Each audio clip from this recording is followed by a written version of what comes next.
Welcome to Healing Together. I'm Nicholas Boileau. Today I'm talking to Chelynn Tetrault, an Ayurvedic doctor whose practice includes health counseling for both physical and spiritual healing. In our conversation, we talk about the basic principles of Ayurveda, diet and lifestyle recommendations to stay as healthy as possible, and specific patient examples where Ayurveda played a part in the healing journey. We talk about the 3 pillars of health: diet, energy, and sleep. And we even talk about bowel movements. So without further delay, my conversation with Chelynn Tetrault.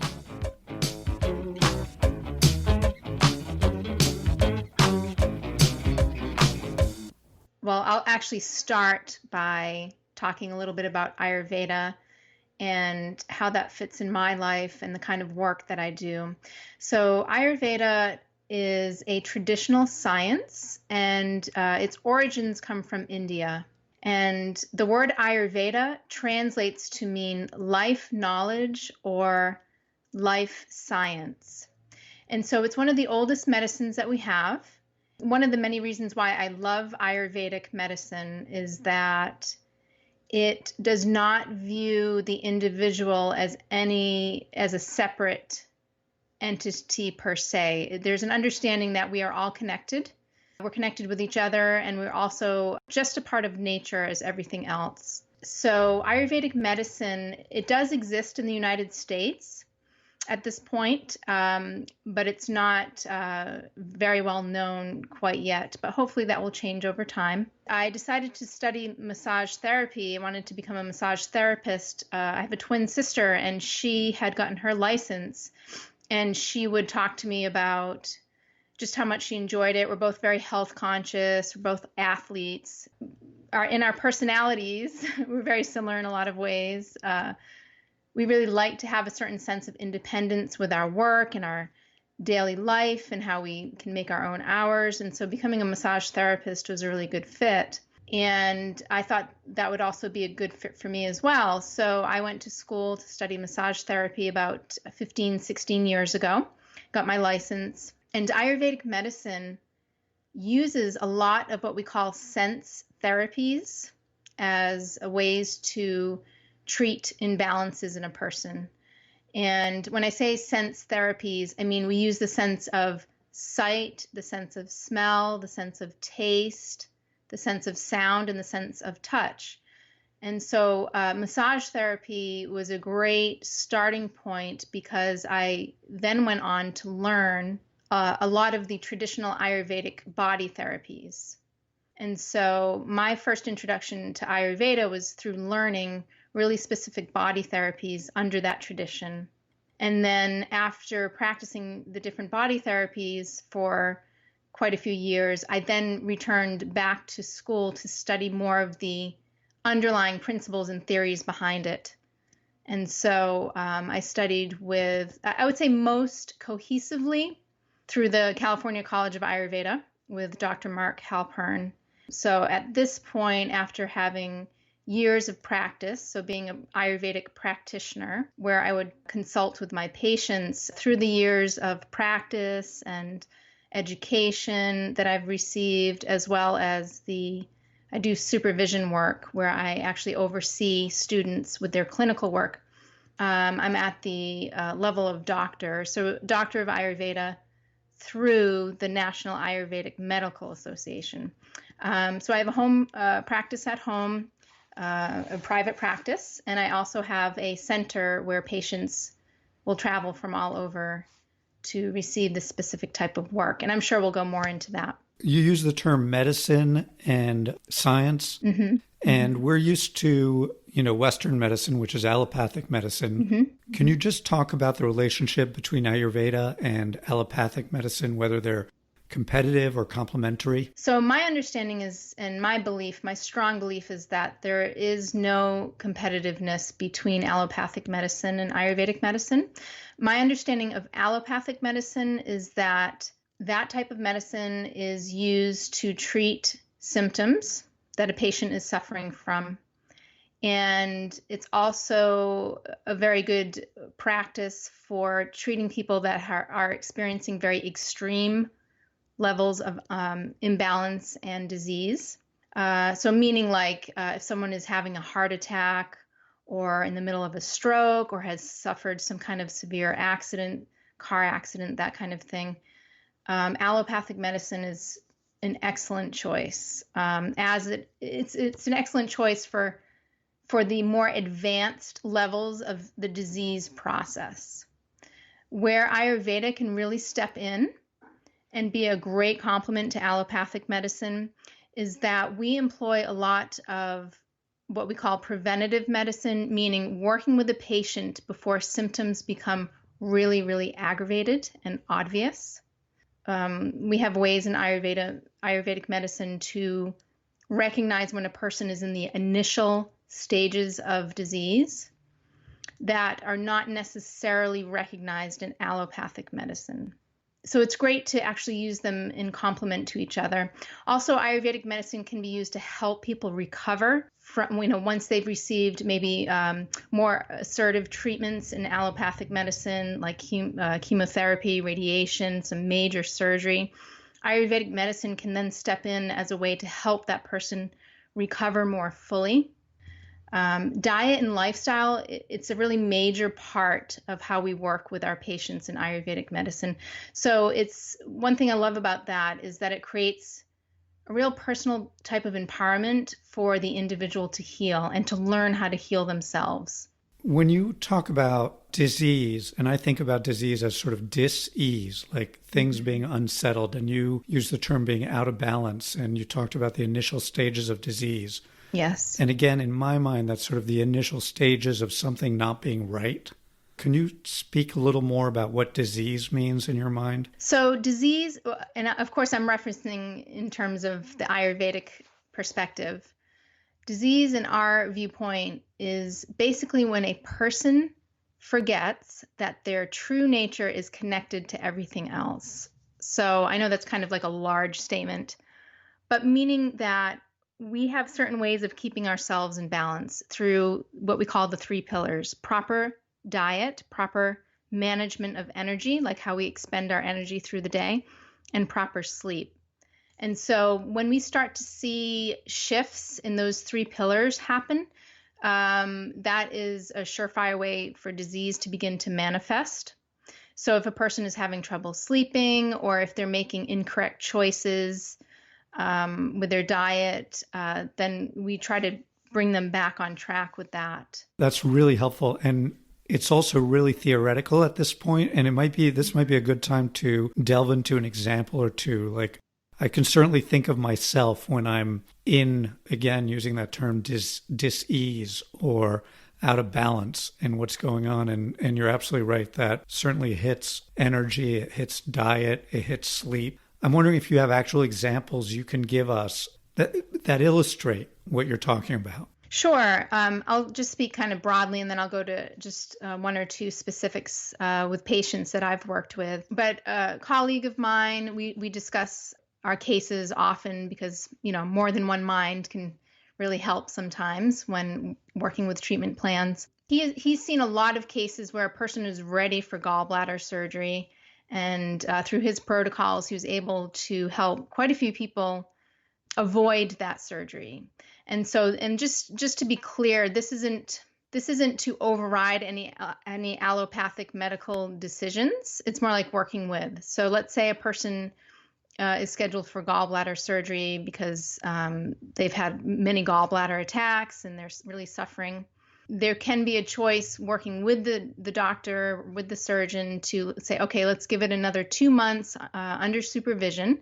Let's see if Ayurvedic protocols can help this person, and go from there. And so there's been, a lot of success with that particular illness. For me personally, one patient that has stood out was she had experienced what is diagnosed in Western medicine as gastroesophageal reflux disorder. I think a lot of people do suffer from this. And she actually had this disorder for over 10 years. So it was just a part of her life, that constant discomfort of burning, in her upper abdominal chest area. It was just like very persistent and constant for her. So much so that she just that's just what life was like. That was just what her experience was this constant discomfort. She was taking antacids every day. We view this condition, it's called Udvartana Amla Pitta. So there's different language to describe a similar type of condition. But after working with her for about 1 month, that condition, that imbalance was gone completely, and it didn't return. And so for a while, she almost didn't believe it. She kept waiting for it to come back. And, I had to just support her. I'm like, if you're willing to make these dietary additions and lifestyle changes, there's a really great chance that it won't come back. And it's important to work with people who have gastroesophageal reflux disorder, because sometimes that can be a precursor to a more serious illness, such as what they would say in Western medicine, cancer. So that was just a very satisfying experience to be able to help someone, not only help them heal from that imbalance, but also know that it was going to stick, that they were going to remain well so long as they were able to keep up with the dietary and lifestyle changes that they had made.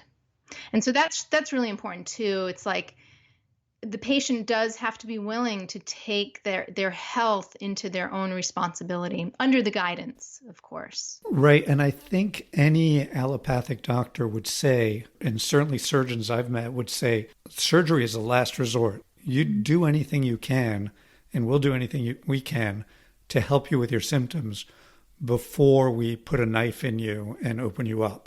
Because there's so many risks when you do that. And of course, surgery sometimes is going to be extremely important and necessary, but we try to prevent it whenever possible. Another example, I had a patient come to work with me over a more extended period of time. There's a really specific type of series of therapies that we do in Ayurvedic medicine called Panchakarma, which just means 5 actions. So it's all these different specific therapies we employ at one time to really focus in on helping a person to heal. And so this particular patient, she couldn't walk or exercise or lie on her back for longer than, I think, about 15 minutes at a time. She had long-term chronic pain that was fairly debilitating for her. And so we worked with what is called Panchakarma, so these specific body therapies and dietary processes and cleansing processes. And by the time that she left, after I think it was about 7 days, no more pain. She could lie on her back. She could move freely. She was naturally an active, motivated person. So returning to regular exercise was easy for her, but she was able to do it. Working with diet helped to reduce that inflammatory response. And then the body therapies came in to help heal damaged tissue and also to clear out any excess metabolic waste, or what we call ama in Ayurvedic medicine. So that was very satisfying to see how she was really able to return to many things that she enjoyed and not be in chronic pain. I've had another younger patient come see me to prepare for pregnancy, and right after coming in for those therapies, when she was on site, she became pregnant immediately after. So that was, and you can't, of course, there's no proof, but it's just a hopeful experience. And then personally, most recently, I was diagnosed with an endometrioma, and I went and got an ultrasound because I was experiencing a lot of pain. And so once I knew what the diagnosis was, I thought, okay, here we go. I'm going to put my money where my mouth is and use Ayurvedic medicine to heal. And I look forward to getting another ultrasound to confirm, but the level of pain that I was feeling before was extremely high, and now it's completely gone. And so I would like to have the proof and get the second ultrasound to show the changes, but I'm pretty convinced that I was able to make a lot of changes. And it's always great as a practitioner to be able to personally experience the changes within yourself. It kind of gives you a little bit of a boost when you then work with others. And for those of us who aren't doctors, can you say what an endometrioma is? So it's women can get that if they have what is called endometriosis, where there's a proliferation of endometrial tissue that grows outside of the uterus. So it's related to a woman's cycle. And if that tissue grows outside of the uterus, it can create growths in the abdominal cavity and create a lot of pain. So it's like a non-cancerous type of tumor, I guess you could say. And you've treated it with your skills and now you're not in pain? Yeah, I had debilitating sacral pain for about 3 months. And so over the course of a few months, each cycle, it became less and less. And then there was a marked difference between one cycle and the next. That's very cool. Mm-hmm. Well, let's shift gears a little bit. It's April 7th when we're recording this in 2020, and it probably makes sense to talk about what's on everyone's minds. There's a pathogen spreading across the globe with no known cure, no proven treatment protocols. Mm-hmm. Those of us who aren't getting sick, we're really worried about getting sick. Many people are getting sick. Many who are transmitting the virus don't know it. Many who are getting sick are just hoping to survive and not pass it on to those they love. There's a doctor I admire who talks about outer barriers and inner barriers. Outer barriers being what we're asked to do, like washing our hands or wearing a mask. Mm-hmm. And inner barriers being what we can do to activate our immune system and keep ourselves as strong as possible, which I think all of us are trying to do. Mm-hmm. How does Ayurveda inform that idea of inner barriers?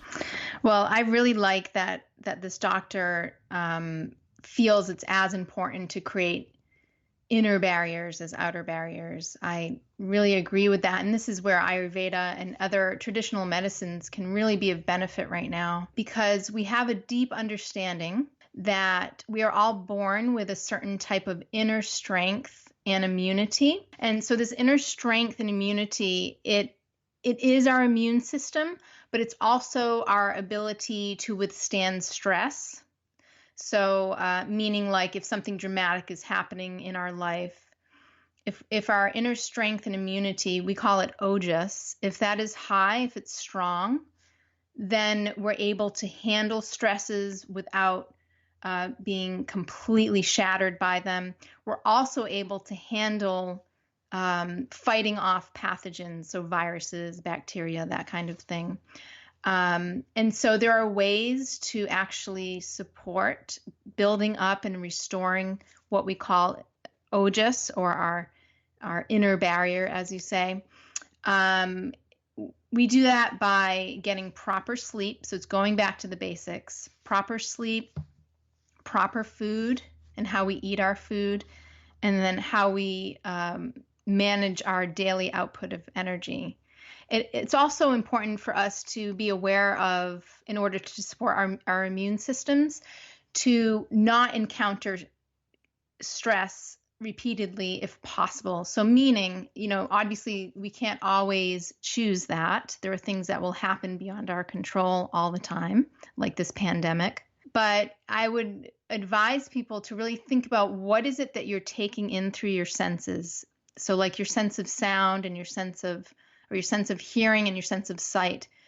If you're taking in a lot from the news media right now, that is certainly going to create stress, increase stress for you.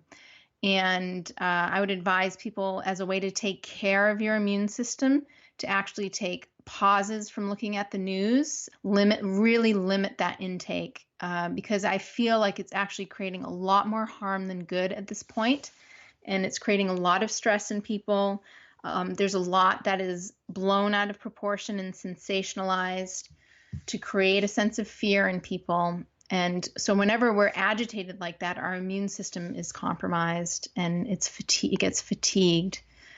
So it's really important to just go back to basics and look after your own lifestyle. And that's something that you do have control over to a certain extent.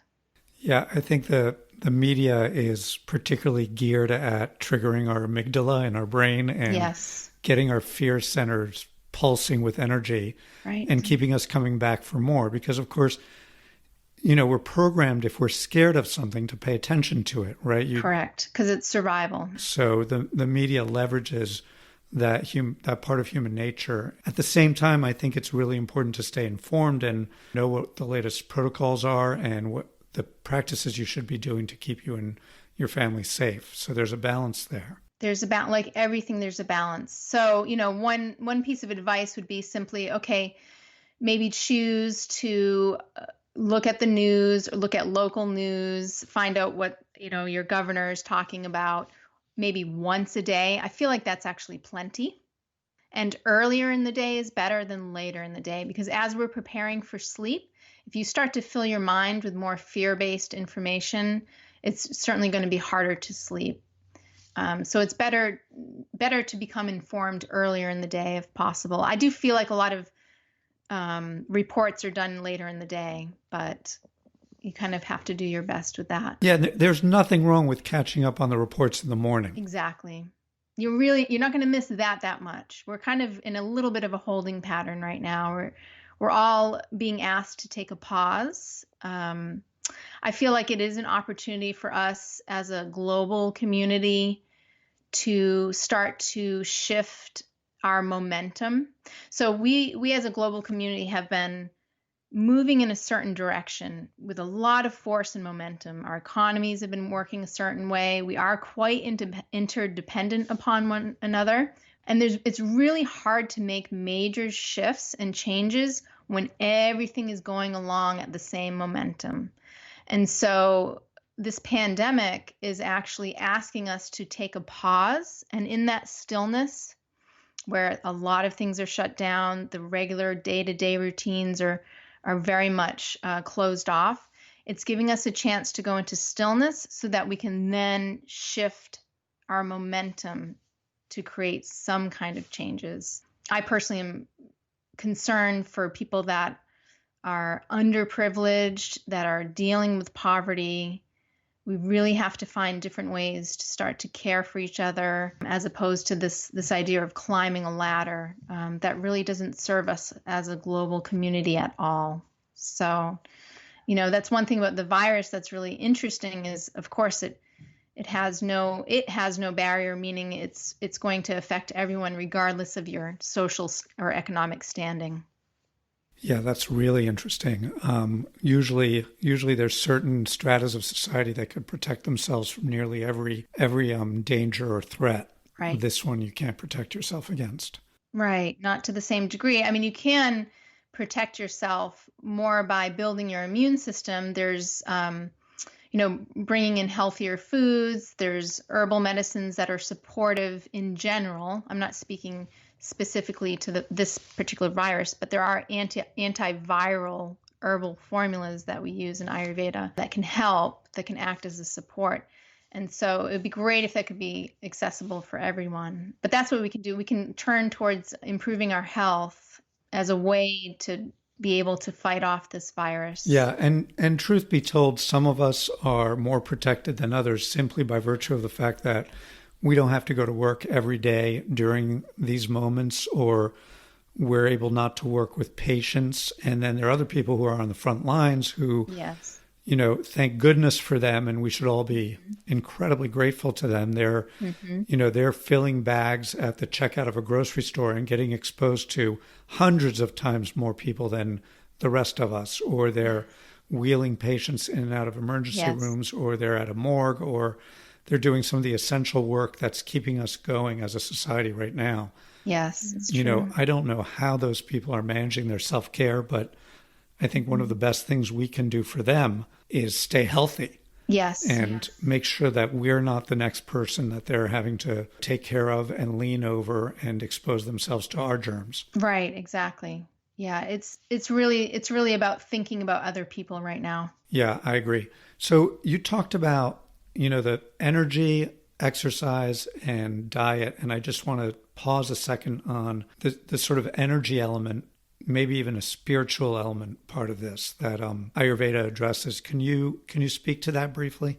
Well, in Ayurvedic medicine, we also have an understanding that there is no separation within ourselves between our mind, meaning like our thought patterns, our emotions, our emotional self, and our physical self, as well as our more insubstantial spiritual self, you could say.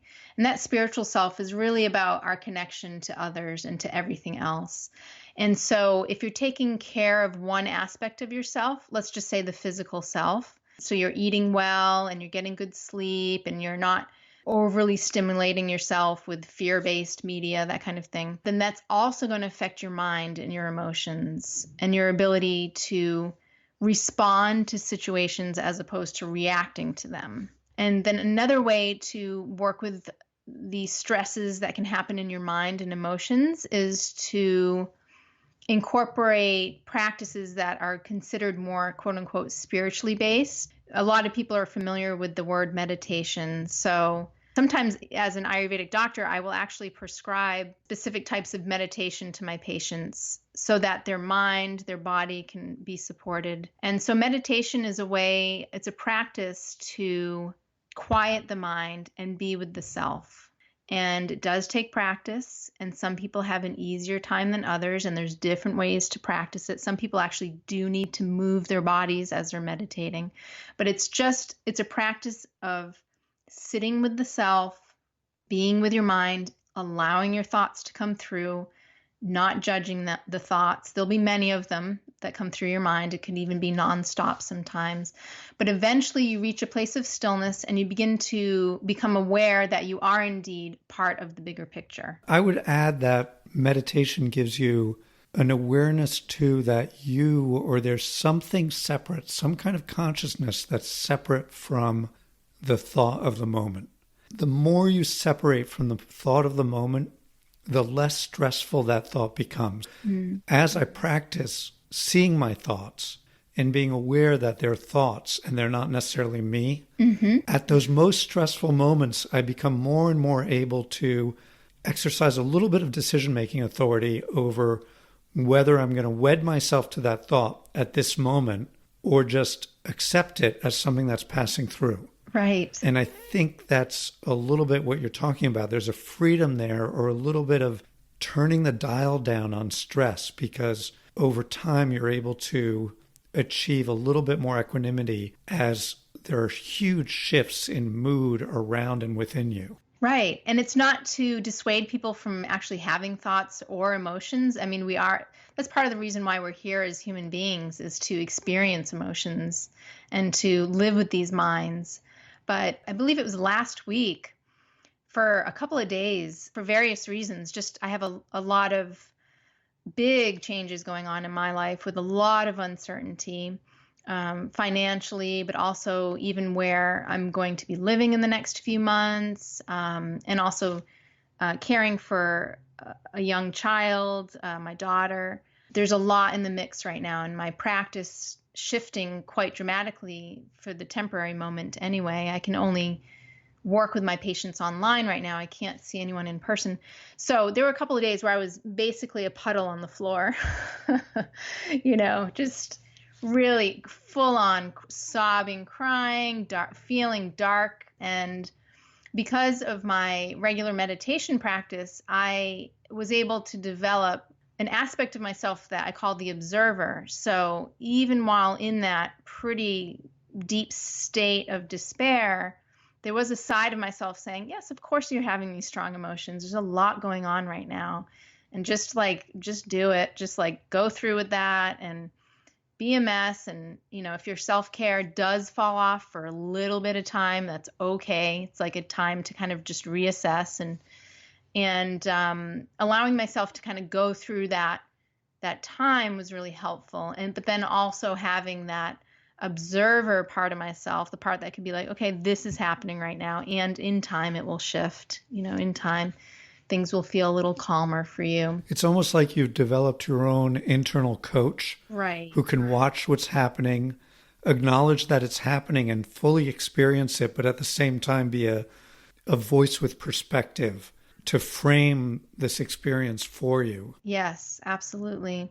And then, after a time, I'm very fortunate. Because I'm in a temporarily precarious situation right now, I have seen a lot of people in my community, so past clients and friends, just come through with their generosity and offering me their homes, you know, just like it's so generous. Or like, can I drop food off for you? And that's inspiring to me then to continue my work, you know, like I'm able then to keep myself in better health and then work with my patients who are having a hard time, as well as thinking, okay, how can I help someone? So there's, you know, elders in the community, and because I'm very careful when I get groceries, I can pick some up for someone and drop them off on their porch, that kind of thing. You know, it's like, okay, people are helping me, and it's like, well, then how can I extend that forward? And then if we all begin to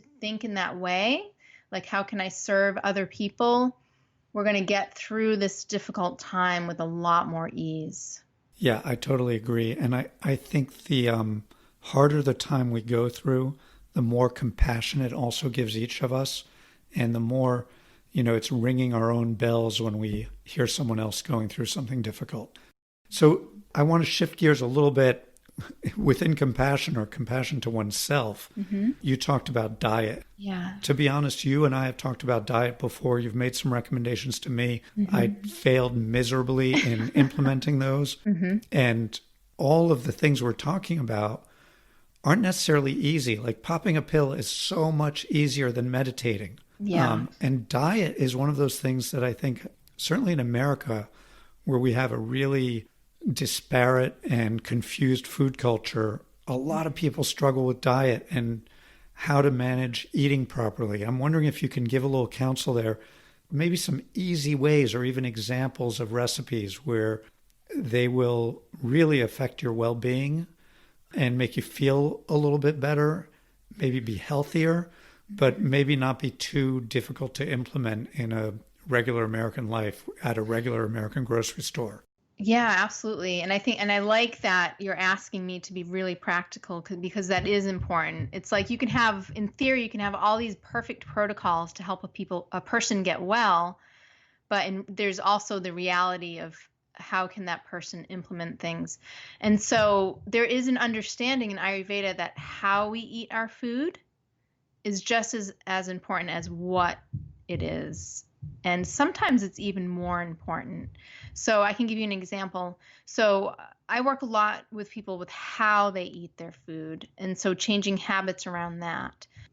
So if a person is sitting in front of a large TV screen watching like the news or a horror film, and they're just putting food in their mouth and they're not even considering that they're eating, that's going to, even if it's like the most healthful type of food, like all organic, freshly cooked vegetables and, non-GMO grain, that kind of thing. If we're also taking in through our senses, like something that's horrifying or stressful, we're not going to be able to digest. We're not going to be able to digest the food. So it would actually be more beneficial if a person like got some food that was even fast food and was sitting quietly and appreciated that the food that they were about to eat, and they took their time eating it, and they didn't overeat, like they ate just enough to feel slightly satisfied and not stuffed. That would be more beneficial. So I actually spend a lot of time helping a person cultivate habits around their food. Another practice that people can do is to be mindful of eating their meals at the same time each day, as opposed to switching up, like having breakfast at 8 o'clock one time, 10 o'clock the other time. It's much easier for the body to digest food if it knows, okay, this time of day I'm receiving food.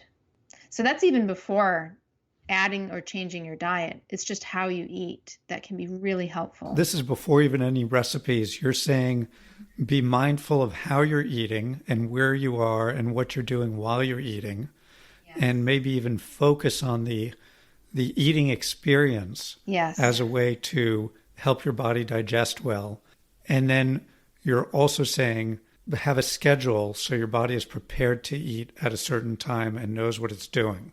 Yes. So keeping a regular routine, regular meal times. Such words of wisdom at a time when most of our schedules are being horribly disrupted. And it's particularly important to be mindful of keeping a rhythm in our lives. And I think that actually affects sleep too, right? Absolutely. Yes. And so kind of one conjunction between food and sleep.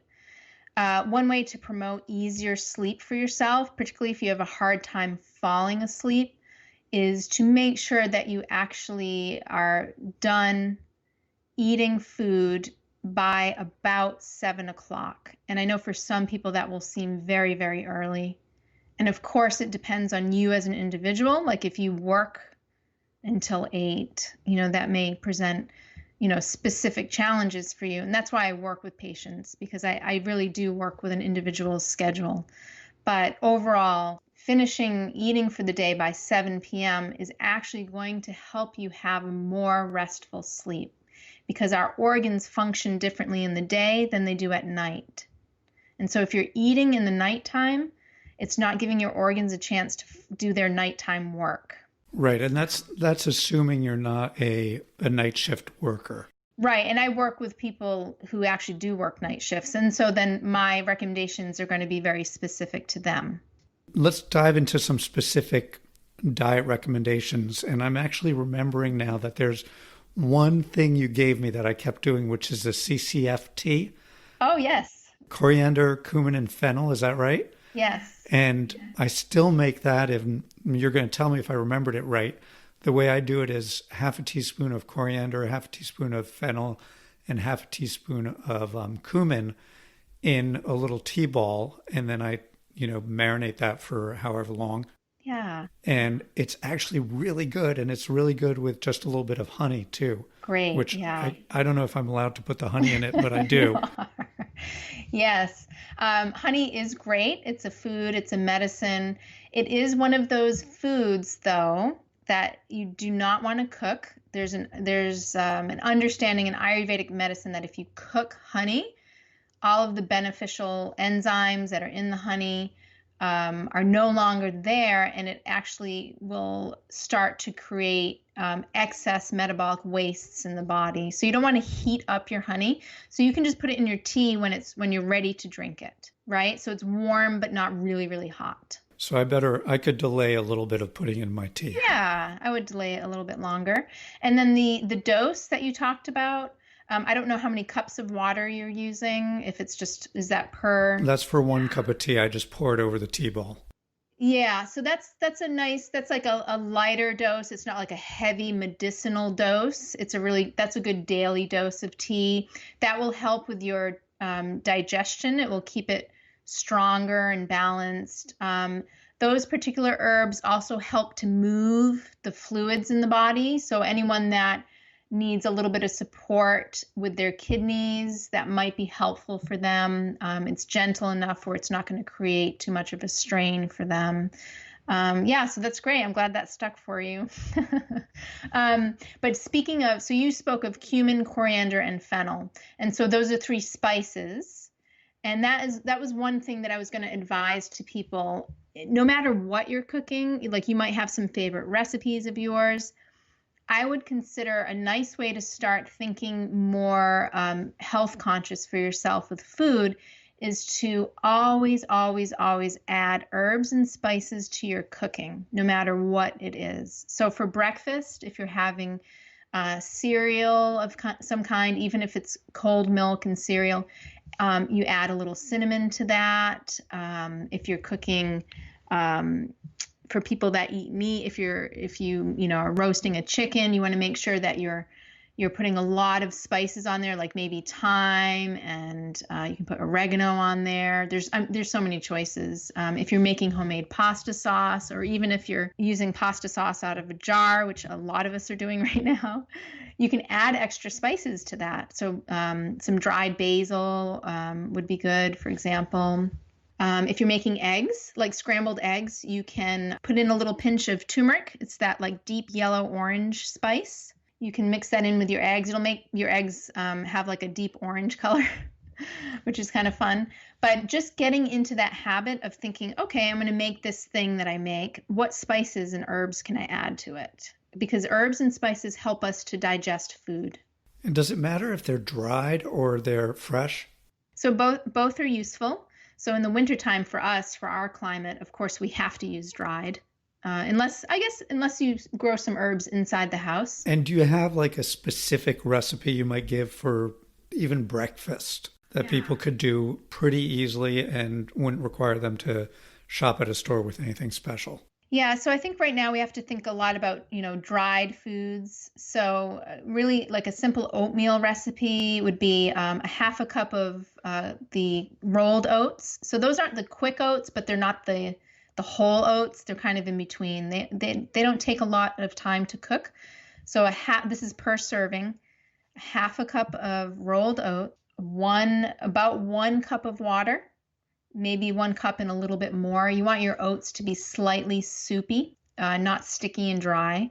And then you want to add a pinch of cinnamon and a pinch of cardamom, and you could also add a smaller pinch of dried ginger as well. And so you cook all that together.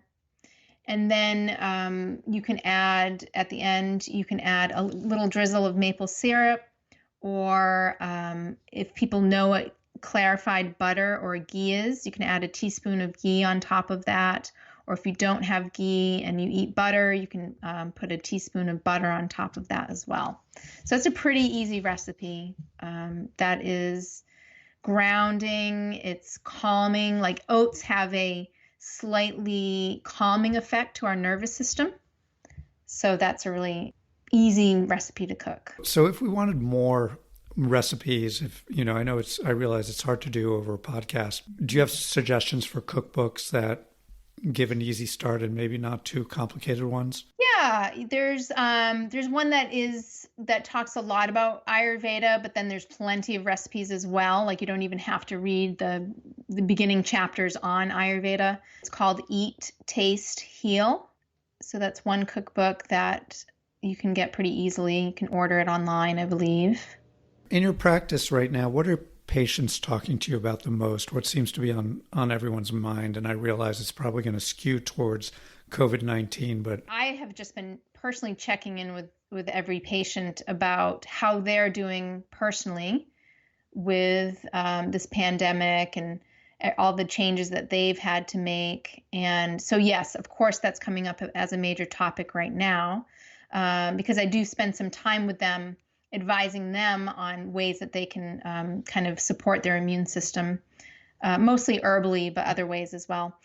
And so definitely talking about immune support, but always with my patients, we talk a lot about bowel movements. So this is what everyone's been waiting for. I know. Yeah, because the way we eat our food, how we digest our food, is it becomes clear to an Ayurvedic doctor what happens when a person has bowel movements and the certain changes that happen with them. So we talk a lot about that. And I tell you, once you start talking to your patient about bowel movements, they're probably going to share a lot with you. So it's like it's building that trust with the other person. And but we talk about that a lot. How many appointments does it take before someone's willing to talk to you about their bowel movements? Oh, we get going right away. First session. Yeah. Because I have forms for the patient to look over and fill out ahead of time.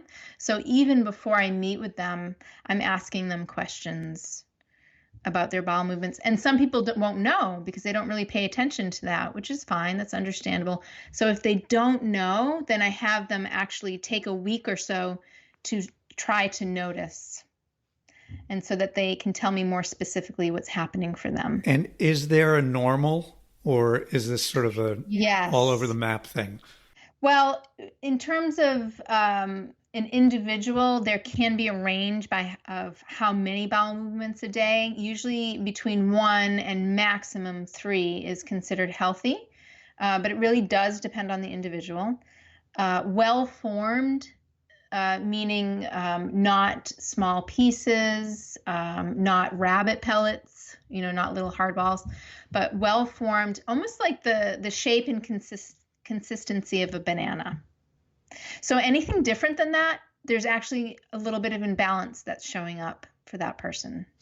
It is subtle though, so it's hard for, a person may not even feel that off. So, but through time, once I start helping that patient make changes with their diet and lifestyle, then they'll slowly start to feel even better than they did before. And so it's by comparison. They're like, oh, I thought I was doing okay, but now I actually feel even better. And they're really happy with their good toilet experiences. Exactly. But imagine if you're a person that has been chronically constipated for years, it can really take its toll. Yeah, of course. Of course it can. Okay, let's talk a little bit about sleep, which you've mentioned a couple times. It's obviously hard to sleep when things are hard. Maybe people have lost their jobs, which a lot of people have. Maybe they can't even go out and get a job, which most people can't right now. There's all sorts of other stresses and worries, and we're having a lot of people who have increased stress and less ability to go out in the world and help themselves. Right. And yet sleep is really important, so what does Ayurveda say in terms of surviving these tough trials and actually getting some rest? And I imagine because Ayurveda comes from one of the poorest places in the world, it's a science or medicine or philosophy or all three that has some perspective on how to deal with stress and actually get a good night's rest. Yeah, I think it's true that Ayurveda comes from a country where there is and has been a lot of poverty, but originally Ayurveda was used for the royalty. But because it's so successful in maintaining health and longevity for people, now it's used more and more for everyone, so we're in a really exciting period of history because it's being used more for everyone. That's really interesting. I didn't know that. Yeah, I think part of having people know that sleep is so important helps. So if a person doesn't know that sleep is really foundational to health, that right there is helpful. It's like, okay, let's try to reinvest in our priorities, because if you can't function well, if your health isn't well, it's hard for you to make choices or make any changes in your life. So knowing that sleep is one of the pillars of health in of itself is important. If people can't work and they can't get a job and they're struggling to make ends meet, this is a bigger problem than just helping someone with their sleep, right? It's like if you're in that large groups of people are in that survival mode, then we have to work together as a community to just help someone survive. There are nervine adaptogens, there are herbal formulas that can be given to help a person with sleep. Like if they're at a certain level of anxiety and fear, there are things that we can do to help them. But it's like, how can you access people that are in that state of poverty and stress? It's difficult. So it's like really trying to rethink the way our health systems are set up. We need to make Ayurvedic medicine accessible to people that don't otherwise have access to it. Right now, most of my patients have to pay me through their own private finances. There's no way for them to get it otherwise unless I offer, sometimes I'll offer free workshops and talks and that kind of thing. But one thing people can do is try to stop eating beyond 7 p.m. You want to take a pause from food. You will actually want to try to get to sleep before 10 p.m. If you stay up later than 10 p.m., then it's harder for the body to go to sleep. People call it a second wind, but it really is like it's your stress response that starts to keep you awake. And so it's actually better to try to rest or start to go to sleep before 10 p.m. Like we talked about before, turning off the news, not watching the news anytime after dinner is also ideal. And I know a lot of people have that habit of watching news after dinner, but that would be really supportive in helping people sleep if they can turn off the news after dinner. I totally relate to what you're saying. And I understand that there are certain considerations that have to take place before some self-care can happen for some people in some circumstances. On the other hand, I think we talked about this, for the rest of us, self-care is critical, to not just now, but just to manage our lives and to live better and be more helpful to our fellow human beings. Mm-hmm. And when it comes to sleep, I relate to what you're saying about, there's a point where your body wants to go to sleep. I often stay up later, and then I'll find I'm more awake and I'm thinking already I should have gone to sleep when I was tired. Yes. But I didn't, and now somehow I can't get to sleep. Right. So one way to work with that is to really be disciplined and follow through with that when you're in that time of the evening where we're all meant to be slowing down, which is between 6 and 10 p.m. We start to slow down around 6. So that means your activities should start to become more calmer. It's helpful in the evening time to every hour or so, turn off more and more lights in your house, so you're starting to just quiet everything down. Doing quieter activities, reading or drawing, or if there's some kind of creative activity that you have for yourself or for if you have kids with your kids, that's a better time to do that.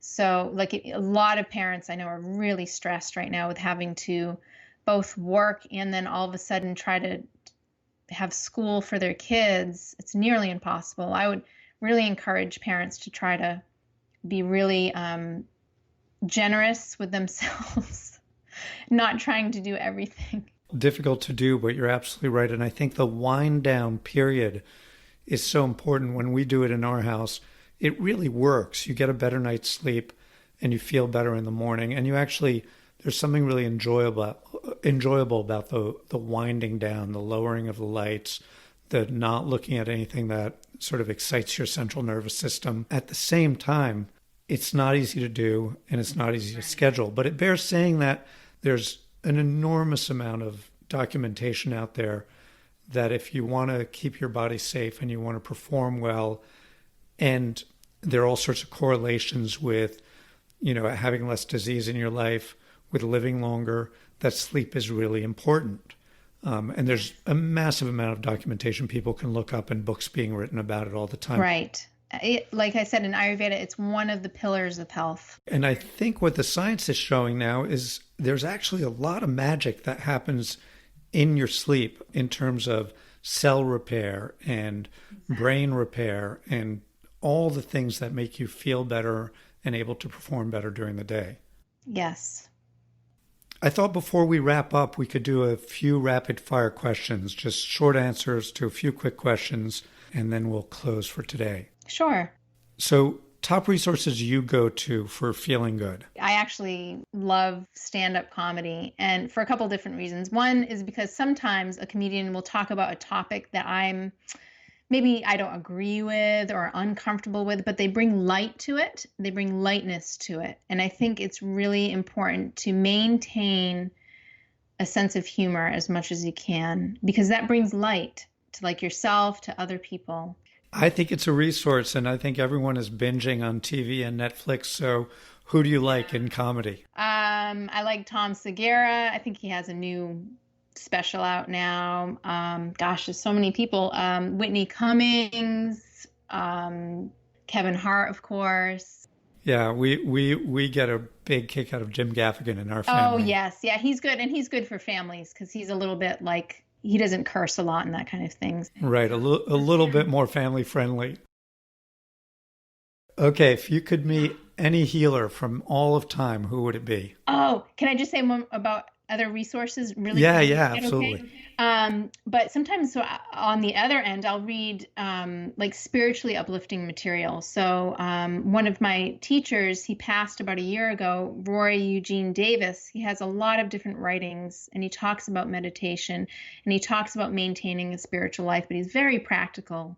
And then from the tradition, the Kriya Yoga tradition that I practice, Autobiography of a Yogi, that's quite an adventurous book to read. It's Paramahansa Yogananda. It's about his life, and it's just an adventure. Okay, so look up Roy Eugene Davis and Autobiography of a Yogi. Yes, for some uplifting reading material that's more spiritually based. And then, okay, and you had another question. If you could meet a healer from all of history, who would it be? So there's actually a lot of healers that are in existence right now that I have met, so I feel really fortunate. Maya Tawari, she's one of my spiritual teachers, and she's an amazing healer. She focuses a lot on the idea of non-harm, non-violence, both to the self and to others. So I'm fortunate to meet and work with her, study with her. Roy Eugene Davis, who I just mentioned, he was just such a prolific teacher in meditation, and he's affected so many lives positively. And so I was honored to be able to sit with him. And then Dr. Mark Halpern, he's the head of the California College of Ayurveda. So he was one of my main teachers there. I just really admire the work that he's continuing to do and educating people in the United States about Ayurvedic medicine. And he just started a Doctor of Ayurveda program at the college there. Also, my colleague and dear friend, Dr. Ryan Strong. He's an amazing Vedic astrologer and Ayurvedic doctor. He's a minister with the Center for Spiritual Awareness. And he has endless compassion for others. And so, yeah, I feel blessed. I've actually been around a lot of really amazing healers, but of all time, I also will add in that rishis, those are the ancient healers. Those are the, I guess you could say, the founders of Ayurveda. So these are people that through their own practices of meditation and observation really understood Ayurveda life knowledge through their observation of the world and how people began to experience disease when they separated themselves out from the natural rhythms or from their connection to nature. So that's kind of a long answer, but I'm really inspired by healers. So yeah, you're not good at picking just one. no, I know. I can't do that of all time. It's too hard. Chelynn, what's your most important sacred space? So outwardly, I would say any place that's in nature. So there's a few places right near my home that I go to several times a week. There's also a place in Arizona that I've recently become acquainted with that is near and dear to my heart. It's a canyon.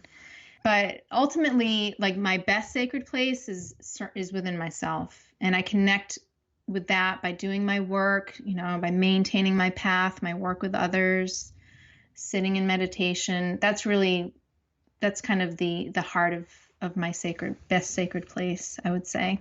And we've touched upon this a little bit, but top quick recommendations for getting a good night's sleep. Okay. Going to bed before 10, maintaining regular sleep and wake times, meaning, keeping your schedule regular with when you wake up and when you go to sleep. Try to awaken with the sun and to take a pause from electronics and news and food by 7 p.m.